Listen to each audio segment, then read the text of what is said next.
Lo que vas a escuchar no es un cuento inventado. Es algo que pasó de verdad en un rancho perdido entre los cerros de Jalisco, y que la gente de esos rumbos todavía recuerda con miedo. La historia de Rosendo es una de esas que no se cuentan de noche si uno quiere dormir tranquilo. Porque Rosendo no buscó el mal, solo buscó compañía. Y lo que llegó a hacerle compañía no era de este mundo. Dicen que 3 días después de ver por última vez a esa mujer llamada Mariana, Rosendo amaneció frío en su cama, sin señales de lucha, sin gritos, sin nada. Solo un cuerpo viejo y apagado que parecía tener el doble de los años que en realidad tenía. Y afuera del jacal las huellas de un caballo que nadie vio llegar y nadie vio irse. Si quieres saber cómo empezó todo, sigue escuchando. Rosendo Vargas nació en un pequeño rancho del estado de Jalisco, en México, en una zona donde las casas están tan separadas unas de otras que uno puede gritar con todas sus fuerzas y nadie va a escuchar. Desde niño tuvo mala suerte con la gente que quería. Su mamá se fue cuando él era muy chico. No se sabe bien si se enfermó o si simplemente se marchó. Su papá aguantó unos años más, pero también terminó por desaparecer de su vida. Rosendo creció solo, ayudado de vez en cuando por algún vecino de buena voluntad, aprendiendo a trabajar la tierra antes de que sus brazos tuvieran fuerza suficiente para hacerlo. Para cuando cumplió 30 años, Rosendo ya era dueño de ese rancho heredado de su papá. Tenía sus animales, su milpa, su jacal de adobe con techo de lámina. Tenía todo lo que un hombre del campo necesita para vivir. Pero no tenía a nadie, ni una mujer, ni un amigo cercano, ni siquiera un perro que le ladrara en las mañanas. La soledad se le había metido tan adentro que ya no le pesaba durante el día. Pero en las noches, cuando el viento bajaba del cerro y hacía crujir el techo, Rosendo sentía algo muy feo en el pecho, algo que no era tristeza nomás, era un hueco. Los años fueron pasando y ese hueco fue creciendo. Rosendo se fue volviendo callado, huraño, de esos hombres que ya no saben cómo hablar con la gente porque llevan demasiado tiempo sin hacerlo. Cuando iba al pueblo a comprar lo necesario, saludaba con un gesto y se regresaba rápido. No quería platicar. Ya no sabía cómo. Y el rancho, que de por sí estaba lejos de todo, se fue sintiendo cada vez más como una cárcel que él mismo había construido alrededor de su cuerpo. La noche de San Juan llegó con un calor raro, de esos que no dejan dormir aunque uno esté cansado. Rosendo había tomado un poco más de lo normal, solo mezcal de la botella que guardaba para los días difíciles. Se quedó sentado afuera del jacal, mirando el cielo, escuchando el ruido de los grillos y el viento. Y entonces, sin pensarlo mucho, sin entender bien por qué lo hacía, abrió la boca y gritó. Gritó con toda la fuerza que tenía, hacia arriba, hacia el cielo oscuro, hacia ningún lado en particular. Dijo que ya no aguantaba más, que llevaba toda la vida solo y que estaba harto, que no le importaba quién le mandara compañía, que si Dios no lo escuchaba, entonces que lo escuchara quien fuera, que si tenía que ser el mismísimo diablo, pues que fuera el diablo, que lo único que pedía era no estar solo. Esa noche Rosendo se quedó dormido en su silla de madera, afuera del jacal, con la botella vacía en la mano, y no pasó nada, solo el viento, los grillos y el cielo sin luna, pero algo había cambiado en el aire, aunque él no lo supo hasta la mañana siguiente. Al amanecer, cuando Rosendo abrió los ojos con la cabeza pesada y la espalda adolorida, vio algo que lo hizo levantarse de un salto. Al otro lado de la cerca de su rancho, parado sobre un caballo negro que no hacía ningún ruido, había un hombre. No era un hombre del rancho, eso se notaba de lejos. Vestía de negro de los pies a la cabeza, con un sombrero de ala ancha que le tapaba la cara hasta la nariz. Estaba completamente quieto, como si él y el caballo fueran de piedra, y cuando Rosendo se acercó despacio sin saber bien qué hacer, el hombre levantó la cabeza. Los ojos eran rojos.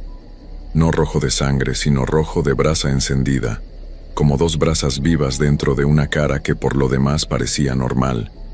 Rosendo sintió un frío que le subió por los pies hasta la nuca, aunque el sol de la mañana ya empezaba a calentar fuerte.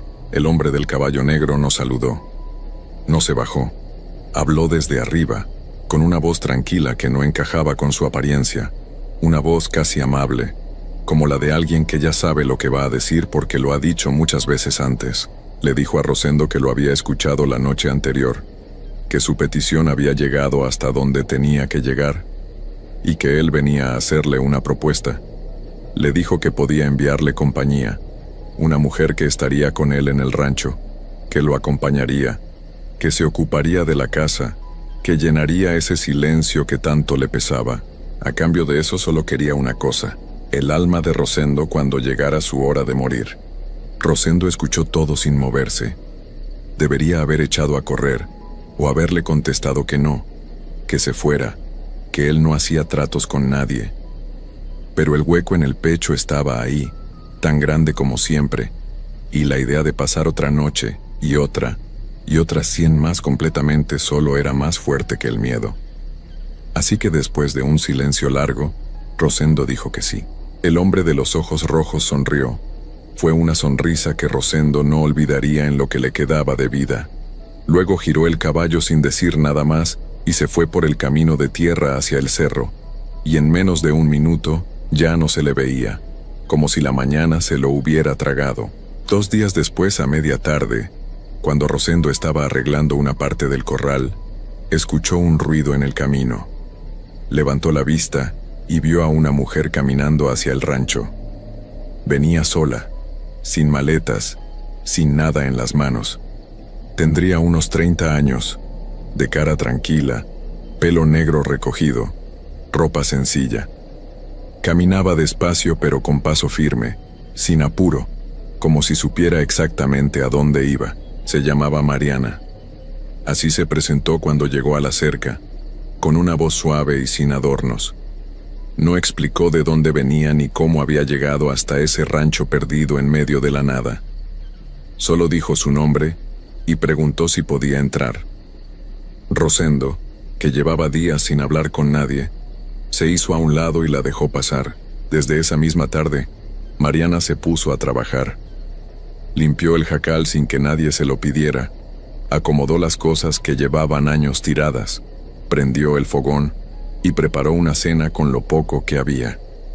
Rosendo comió callado, sin saber bien qué decir, observándola de reojo. Ella tampoco hablaba mucho, pero había algo en su presencia, en el simple hecho de que hubiera otra persona en ese espacio, que hacía que el jacal se sintiera diferente. Menos vacío, menos frío. Los días que siguieron fueron los más tranquilos que Rosendo había tenido en mucho tiempo.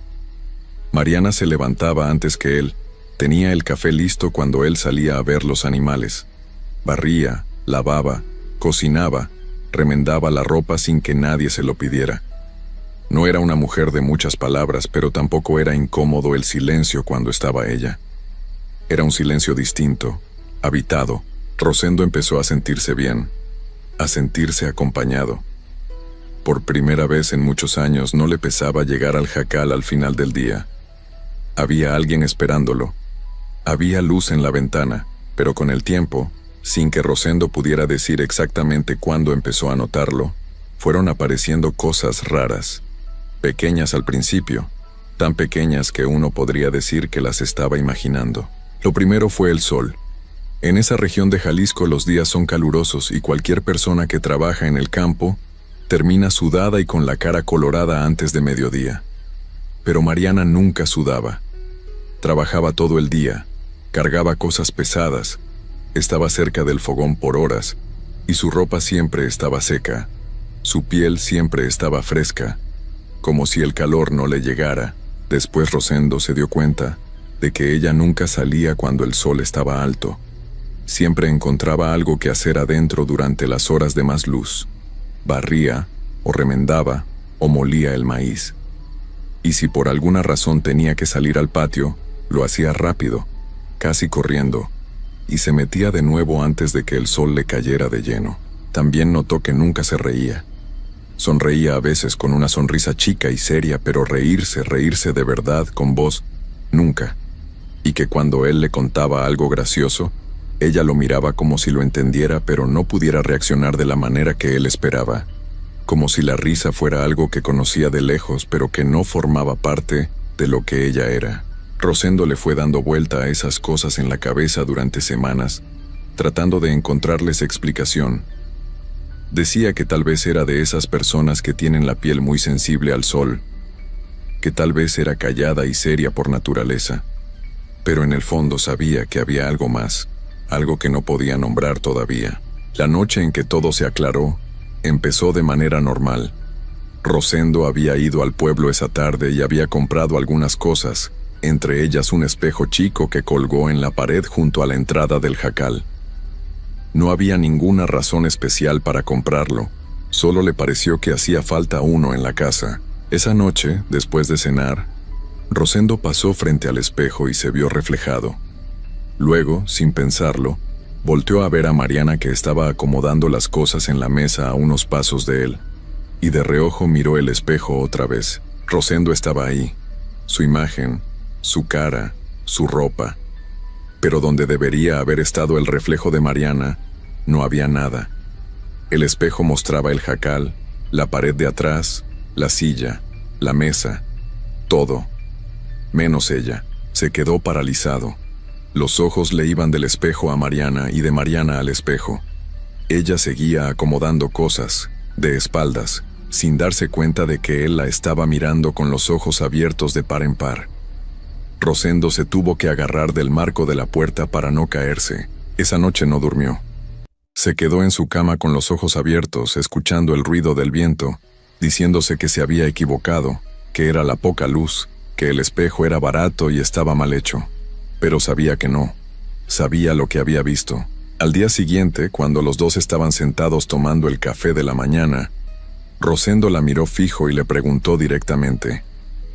Le dijo que había visto el espejo, que no había visto su reflejo, que quería saber qué estaba pasando. Mariana dejó la taza sobre la mesa despacio. Lo miró a los ojos. Y entonces algo cambió en su cara, no mucho, solo un poco, como cuando alguien deja caer un peso que llevaba cargando. Y habló. Le dijo que no estaba viva. Así, con esas palabras, sin rodeos.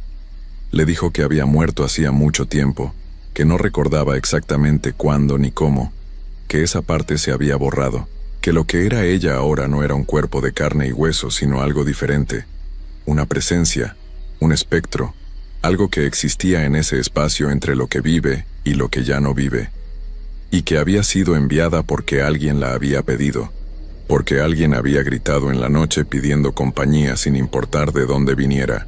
Rosendo la escuchó sin interrumpirla. Cuando ella terminó de hablar, el jacal se quedó en un silencio tan pesado que se podía sentir en los hombros. Afuera, los animales estaban quietos. Hasta los pájaros habían dejado de hacer ruido. Rosendo debería haber salido corriendo. Debería haber agarrado sus cosas, su caballo, y no haber parado hasta llegar al pueblo. Pero no lo hizo.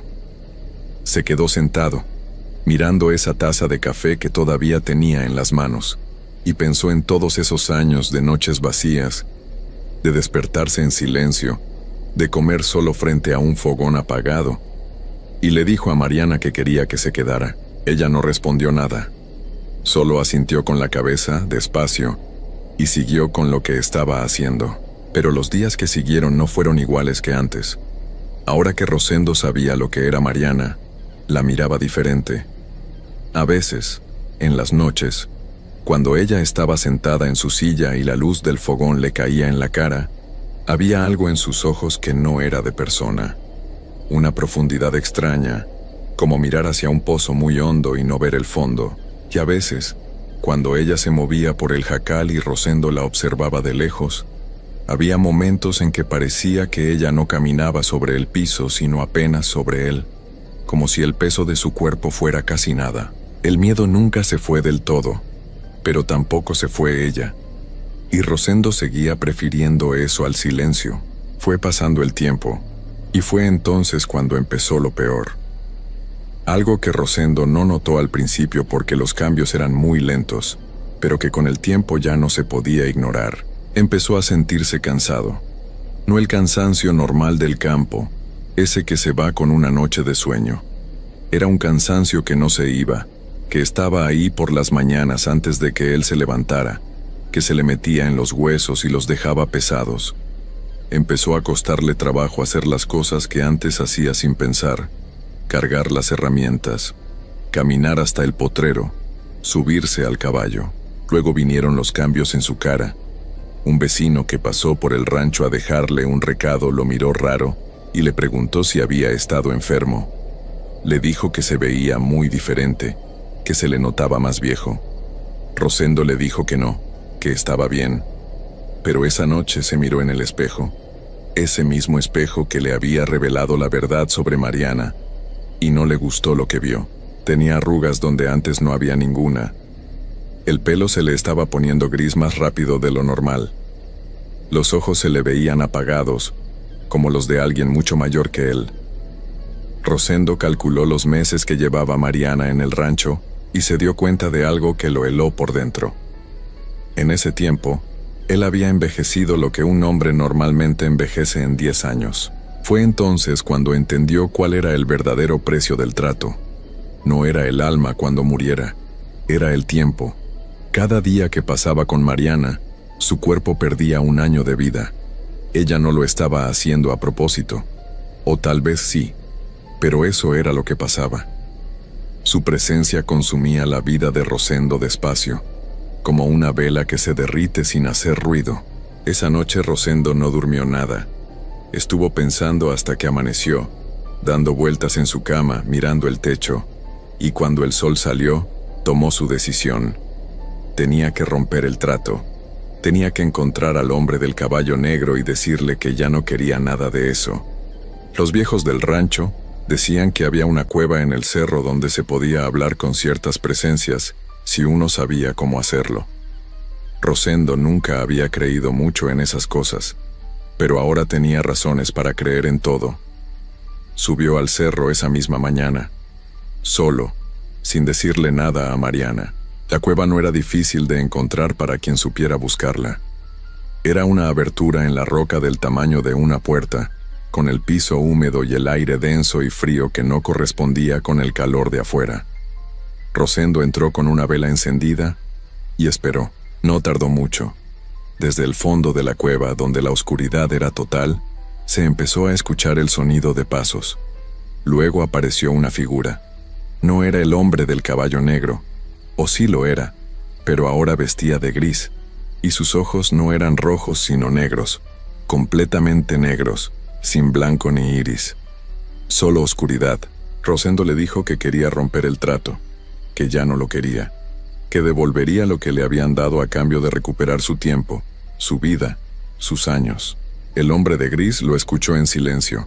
Luego habló con esa misma voz tranquila de la primera vez, y le dijo una sola cosa: que no había nada que romper porque el trato ya se había cumplido, que Mariana había estado ahí, que él había tenido compañía, que eso era lo que había pedido, y que lo que estaba pasando con su cuerpo era simplemente el costo de lo que había recibido, que eso siempre había sido parte del trato, aunque a él no se lo hubieran dicho con todas las palabras. Rosendo quiso protestar, quiso decir que había sido engañado, que no era justo, pero el hombre de gris ya se estaba alejando hacia el fondo de la cueva, y sus palabras resonaron una última vez entre las paredes de roca: que no había escapatoria, que lo que se pide se paga, que 3 días. Y se fue.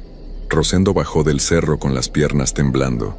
Llegó al jacal y encontró a Mariana sentada afuera, mirando el camino, como si hubiera sabido que él iba a regresar en ese momento.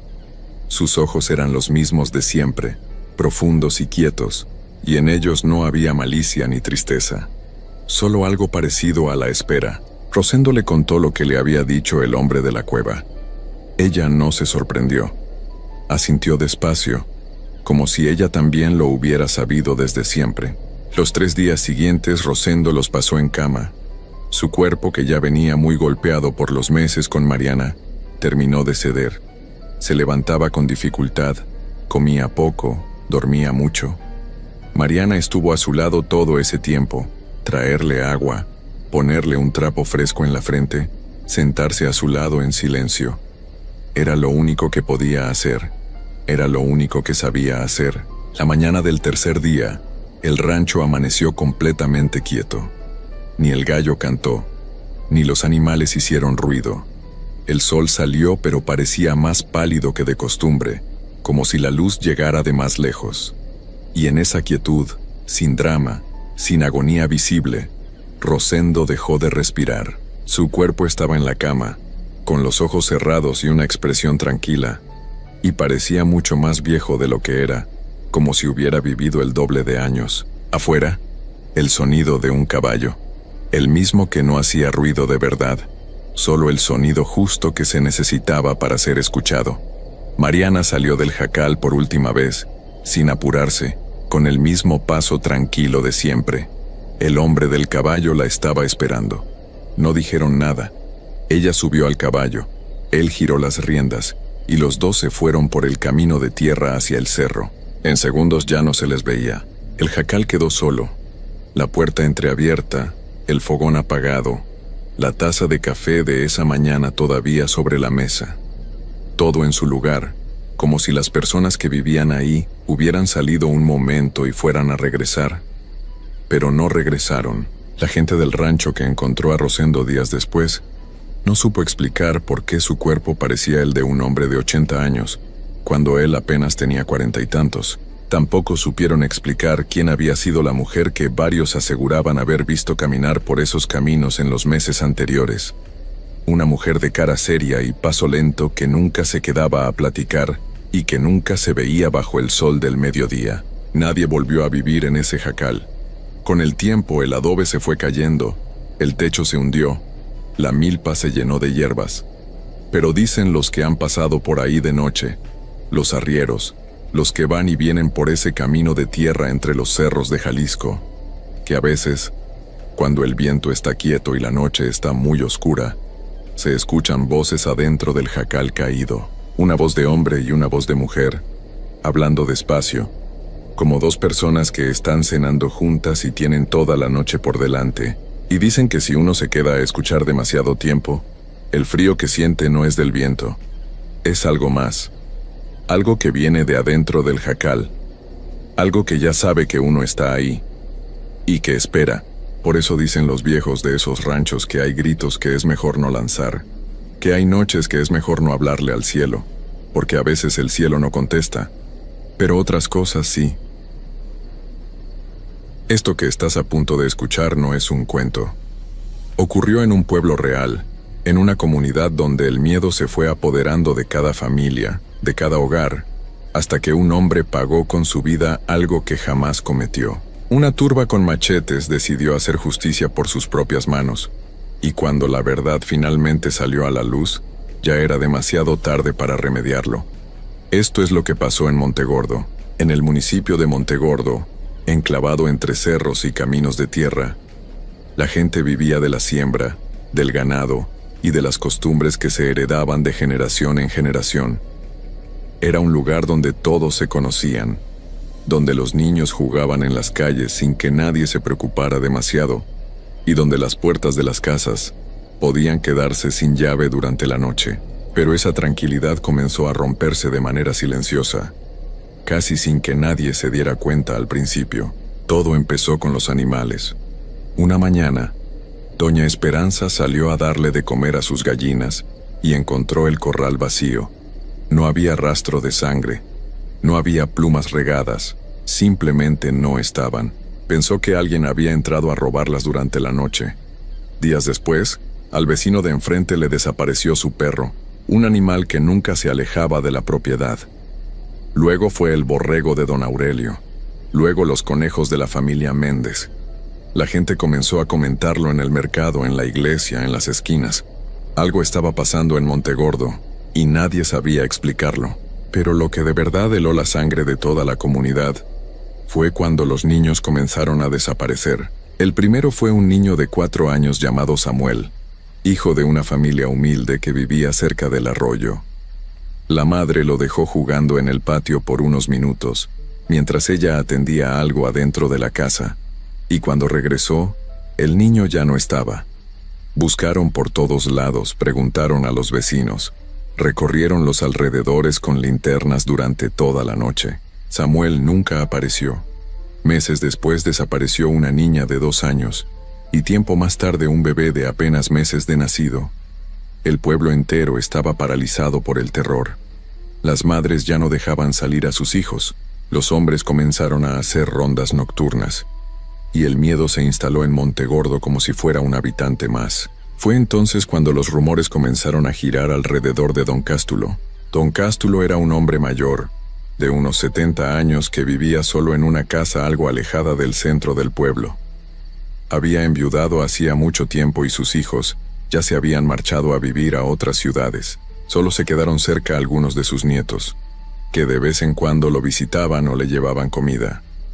Era un hombre callado, poco sociable, que salía poco de su propiedad y que rara vez participaba en las reuniones o festividades del pueblo. Algunos lo recordaban como un hombre trabajador en sus tiempos de juventud, pero con los años se había vuelto cada vez más reservado, más hermético, y eso en un pueblo pequeño siempre levanta sospechas. La gente empezó a recordar cosas, que don Cástulo a veces salía de noche, que en su terreno se escuchaban ruidos extraños cuando oscurecía, que sacrificaba animales con cierta regularidad, algo que él mismo justificaba diciendo que era para consumo propio o para vender carne en el pueblo. Pero en la mente colectiva de Montegordo, todo eso comenzó a adquirir un significado mucho más oscuro. Alguien dijo en voz baja lo que muchos ya estaban pensando, que don Cástulo era un nahual. Un nahual, según la creencia popular de esa región, es una persona que tiene el poder de transformarse en animal durante la noche para hacer daño. Se les atribuyen desapariciones, enfermedades inexplicables, muertes de animales. Son figuras que existen en el imaginario de muchas comunidades rurales de México desde tiempos muy antiguos, y el miedo que generan es absolutamente real, aunque lo que se cuenta de ellos no lo sea. En Montegordo, esa creencia estaba muy arraigada, y con las desapariciones encima, el nombre de don Cástulo comenzó a repetirse con más frecuencia y con más miedo. Sus propios nietos empezaron a observarlo de manera diferente. Rodrigo, el nieto mayor, tenía unos 22 años y vivía a pocas casas de distancia del abuelo. Él era quien más lo visitaba, quien le ayudaba con algunos trabajos pesados y quien se encargaba de que el viejo no estuviera completamente solo. Pero una tarde, mientras acomodaba unas cosas en el cuarto del abuelo porque don Cástulo le había pedido ayuda para mover unos muebles, Rodrigo encontró algo que le quitó el sueño durante días. Dentro de una caja de cartón guardada debajo de la cama, había varias fotografías. Fotos de un niño pequeño, de tal vez 2 o 3 años, que Rodrigo no reconocía. No eran fotos de ningún familiar que él conociera. El niño aparecía en distintos lugares, en distintas épocas, como si alguien lo hubiera estado siguiendo o fotografiando a escondidas a lo largo del tiempo. Rodrigo sintió que el estómago se le revolvía. Cerró la caja, la volvió a meter debajo de la cama y no dijo nada por el momento, pero la imagen de esas fotos no se le quitó de la cabeza. Días después, mientras caminaba por el terreno trasero de la propiedad de su abuelo, buscando una herramienta que necesitaba, Rodrigo notó algo en un pequeño espacio de tierra apartado, cerca de unos árboles. La tierra estaba oscura, manchada, con un color café rojizo que no era normal. Se agachó y la observó de cerca. Era sangre, tierra empapada de sangre, ya seca, como si algo hubiera sido sacrificado ahí en repetidas ocasiones. Rodrigo fue con su hermana Natalia y le contó todo.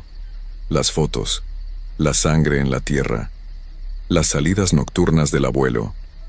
Natalia escuchó en silencio, y cuando su hermano terminó de hablar, los dos se quedaron viendo sin decir nada. Sabían lo que la gente decía del abuelo. Sabían lo que esos rumores podían significar en un pueblo como Montegordo, pero tampoco podían ignorar lo que habían visto. Decidieron no decir nada todavía, con la esperanza de encontrar alguna explicación lógica. Pero ya era tarde para controlar lo que se estaba gestando en el pueblo. Alguien más había hablado. Alguien había corrido la voz de que los nietos del viejo Cástulo habían encontrado pruebas en su casa.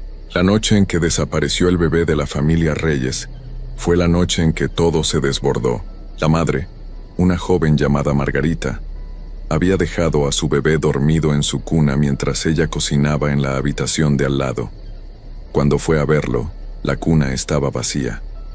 La ventana del cuarto estaba entreabierta.